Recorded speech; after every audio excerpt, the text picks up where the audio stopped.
Magandang araw!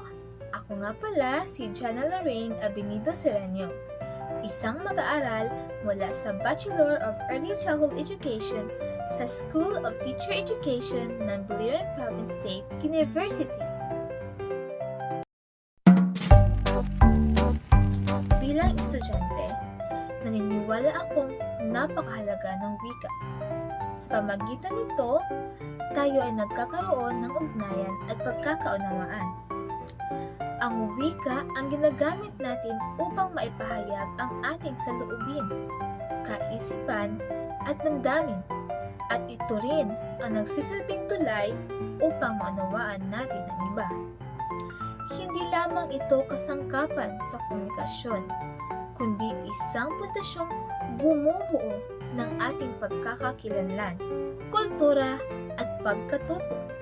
Kung walang wika, walang komunikasyon. Kung walang komunikasyon, walang lipunan, walang kaunlaran. Sa larangan ng early childhood education, mahalaga ang wikang Filipino sa paunlad ng kognitibo, emosyonal, sosyal at kultura ng mga bata. Mas madaling nauunawaan ng mga bata ang mga aralin gamit ang kanilang inang wika.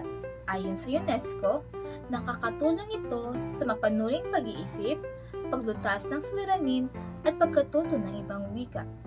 Sa aspeto naman ng damdamin, mas komportable ang mga bata, mas kumpiyansa silang magpahayag at mas aktibong nakikilahok sa klase.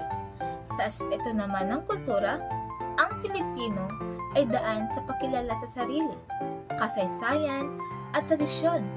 Ito ay pamanang dapat ipasa mula sa henerasyon sa henerasyon.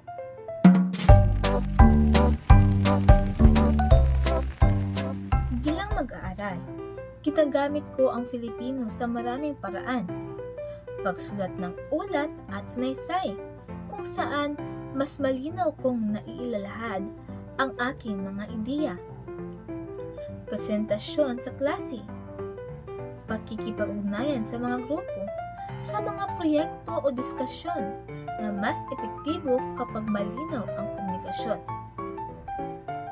Praktikum, kung saan kailangan makipag-usap sa mga bata at magulang gamit ang Filipino para mas taos-puso at makatao ang mensahe.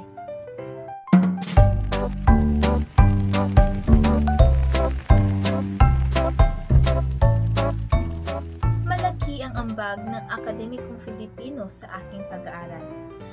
Ito ay hindi lang formal na wika, kundi daluyan ng malalim at lohikal na pag-iisip. Natuto akong magpaliwanag ng malinaw, magsuri ng kritikal, at magpahayag ng may respeto at talino. Para sa akin, napakahalaga ng Filipino sa kolehiyo. Hindi ito hadlang sa globalisasyon, kundi salamin ng ating pagkakakilanlan bilang edukador at Pilipino. Sa aking pagninilay, mas nakita ko na ang wika ay hindi lamang salita. Ito ay kaluluwa ng ating kultura at edukasyon. Sa pamamagitan ng wika, tayo ay nagkakaintindihan, nagkakaisa at lumalago bilang isang bayan. Kaya bilang isang future educator, alam kong ang wikang Filipino ay kasangkapan sa paghubog ng matalino at makabayang mamamayan. Kaya't ang aking panawagan, pagyamanin natin ang wikang Filipino sa akademya. Gamitin ito sa salita at sa gawa, sa pagtuturo, pagsusulat at pagkikipag-ugnayan. Maraming salamat po at naway magsilbing paalala ito na ang wika ay buhay at tayo ang tagapagdala nito.